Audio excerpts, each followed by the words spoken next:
แรงงานลาวออกมาโต้กับประธานสหพันธ์มวยลาวหลังจากไทยทำการกวาดล้างแรงงานผิดกฎหมายในประเทศไทยโดยในเมื่อวันที่14เดือนกุมภาพันธ์ปี2023ท่านสุชาติ ส้มกลิ่นรัฐมนตรีว่าการกระทรวงแรงงานของไทยเปิดเผยว่าท่านพลเอกประยุทธ์จันทร์โอชานายกรัฐมนตรีของไทยเป็นห่วงคนไทยถูกแรงงานต่างชาติญาติงานและแย่งอาชีพจึงสั่งการให้กระทรวงแรงงานบริหารจัดการแรงงานต่างชาติในประเทศไทยอย่างรอบคอบเป็นระบบและบังคับใช้กฎหมายอย่างเข้มงวดโดยเฉพาะแรงงานต่างชาติที่ว่ามีการญาติอาชีพคนไทยและแรงงานต่างชาติที่ทำงานอยู่ที่ประเทศไทยแบบผิดกฎหมายสำหรับแรงงานต่างชาติที่ทำงานในไทยโดยบ่มีใบอนุญาตทำงานแม้นมีโทษปรับตั้งแต่ 5,000 บาทหา 50,000 บาทและนายจ้างหรือสถานประกอบการที่รับแรงงานต่างชาติที่บ่มีใบอนุญาตทำงานเข้าทำงานแม้นจะมีโทษปรับตั้งแต่ 10,000 หา 100,000 บาทต่อคนต่างลาวที่จ้าง1คนซึ่งถ้าหากว่ามีการกระทำผิดซ้ำต้องวางโทษจำคุกบ่เกิน1ปีหรือปรับตั้งแต่ 50,000 หา 200,000 บาทต่อแรงงานต่างชาติที่จ้าง1คนและห้ามจ้างแรงงานต่างชาติอีกเป็นเวลา3ปีสำหรับแรงงานต่างชาติที่ว่าไล่รับอนุญาตให้อยู่ในราชอาณาจักรไทยอัปเดตล่าสุดในเมื่อวันที่5เดือนกุมภาพันธ์ปี2022มีจำนวนอยู่ที่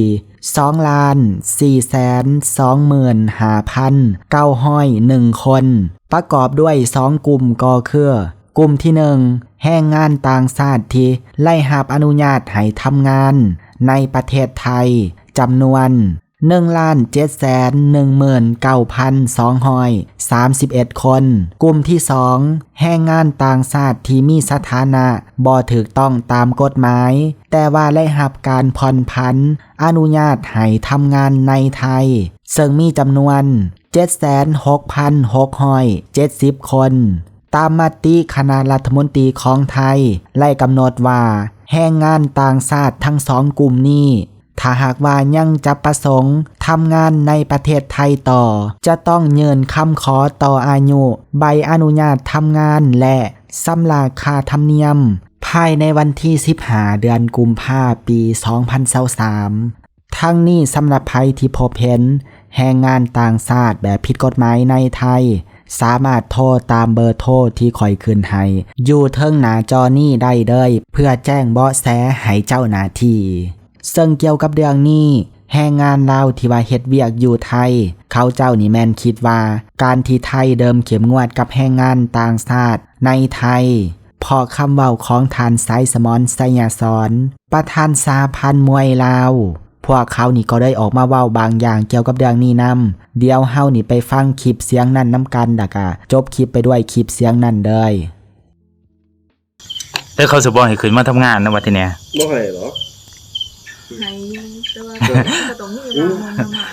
บ่ให้มันเดี่ยวไปตกงานแม่นบ่อยู่บ้านมันก็กันนั่งอยู่บ้านเดี่ยวไปก็บ้านมันปิด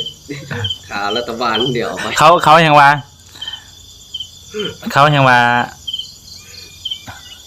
อย่างนั้นว่าเขายังว่าไล่กลับเบิดตัวว่าได้ซอยเรือทุกอย่างเลยยังบ่เข้าอันเนี้ยกระเบือแล้วเขาเบิ่งอยู่เขาเว้าอยู่มันเป็นบ่าเจ้าไปบอกเขาบอกเขาโจมตีบอกมันบ่เกี่ยวแล้วสิบอกผมบ่เกี่ยวแล้วว่าที่จริงมันเป็นเรื่องของมันบ่ควรบ่เป็นเรื่องของเฮาเนาะเฮาควรแสดงความเป็นกลางได้กว่าเป็นกลางเบิ่งเขาเขานี่อีหยังกับกันกับกระบอกกระเม็ดก็เลี้ยวกันกับประเทศเขาประเทศกลางเนี่ยก็เลี้ยวไปนี่ที่อ่านบ่ล่ะที่เป็นเดือดร้อนนี่หยังแท้เขา100นึงสามารถซื้อได้หลายอย่างเมื่อเขมรเคยซอยเจ้าบ่แม่นบ่ล่ะเขมรเคยเข้าประเทศเจ้าบ่มีเขามาเที่ยวบ่มีเดี๋ยวคนแต่ประเทศไทยน่ะเดี๋ยวคนมวยลาวไปซกอ่ะบึงบักอีหยังไปซกอยู่เขมรบ่ก็บ่มีอยู่จังหวัดตากอ่ะอยู่ปากเป้ว่าอีหยังว่าที่ว่าตีมวย27ทีมตีมวย28ดูมันคืออุดหนุนจะตายแหละคนลาวบักฮาเนี่ยตีเก่งจะตายเข ก็มีแต่คนไทยตัวถอย แข็งเลย ล่าจะรู้ว่าโอ้ไปเขาก็เมียนญาติเขมรบ่คือว่าญาติเขมร คนดาวมันเป็นคนเขาไปลา เวลา เขาบ่พอใจเขาบอกว่าสิเว้าออกมาน่ะคิดก่อนหรือบ่ว่าเว้าออกมานะเพราะมันสิกระทบแนวใดแท้ที่เฮาเป็นคนที่3ก็น่าสิเป็นกลางเนาะเพื่อบ่ให้กระทบทั้งสองฝ่ายก็ไปออกโต้ บ้านเจ้างูตะอวดสะดาด โง่แต่ว่าสะดาดเนาะไปออกโต้ท่านที่สิว่าเป็นกลางมันจังสิบ่กระทบ แต่เพิ่นเว้าคนเดียวมันนี่กระทบเบิดหลายกระทบทั่วประเทศ มันก็ทั่วประเทศถึงดูร้านผู้นั้นผู้นี้ถึงดูบ้านดูนั่นดูนี่ที่ว่าที่นี่ จะมาเป็น เฮ็ดจังได๋ เล่ากันแต่แท้ยังบ่ค่อยมักเลยเวลาเว้ายังออกมาคิดว่าตัวเองคักขนาดนะเอาเวลาเขาเว้ายังน้อยนึง เวลาเขาบอกให้สิเป็นสิตาย โอนออกข่าวพุ่นเบิ่งฉันนักเข้าอีหยังว่าลาวสตาร์พุ่นแล้วสัมภาษณ์นักมวยก็ดูเอ้ามาแล้วเว้าให้กูเว้าดินนี่ไม่ก็ไม่ญาติกันอยู่ไม่ที่ว่าติดน่ะติดเสือน่ะเจ้าไม่ก็ไปเขาบ่มีไม่หรอกก็สินั่งเบิ่งเจ้าสัมภาษณ์เจ้าโอ้ตาย เบิ่งที่ ปานนั้นลาวสตาร์ซื่อแนวส่องล่างซื่อๆส่องล่างก็จะตายห่าหยัง น้องเพลง บ่เบิ่ง นะ บ่เฮ็ดคือเขา ล่าจะซ้ำเอ้ย มานี่เขาไปเบิ่งคอมเมนต์ในแน่เนาะผู้ใดเขาว่าครับมีแผนจะไปเที่ยวดาวเขาว่าสิบ่ไปแล้วว่าจะเสียความรู้สึกมันก็เป็นตาเสียเนาะ ว่าก็เสียตัวไปบอกให้เขาเนาะไปบอกให้ประเทศ เบา เขา มันแห้งขนาดนั้นเนาะ ว่าใครสิอยากไปเที่ยว มัน ไป ก็ บอก ว่านึงเหมือนโยกกระเสาไปหอตมเหรอไปหอสถานทูตเหรอ สถานทูตอยู่กรุงเทพของจิต ได้ ตาย เกิดมาเคยเห็นสถานทูตไทยมันจะสถานทูตลาวจะเถื่อหรอกมุกคิดสิอยากไปเลยอ่ะเพราะว่าเมื่อมียังสิไปแต่แบบว่าคนที่มาค้อนั่นค้อนี่ไปเฮ็ดนั่นเฮ็ดนี่ส่วนมากมีแต่พวกทางอันเด้อสวรรค์เขตอีหยังสุนเด้อมักไปขอสถานทูตนะ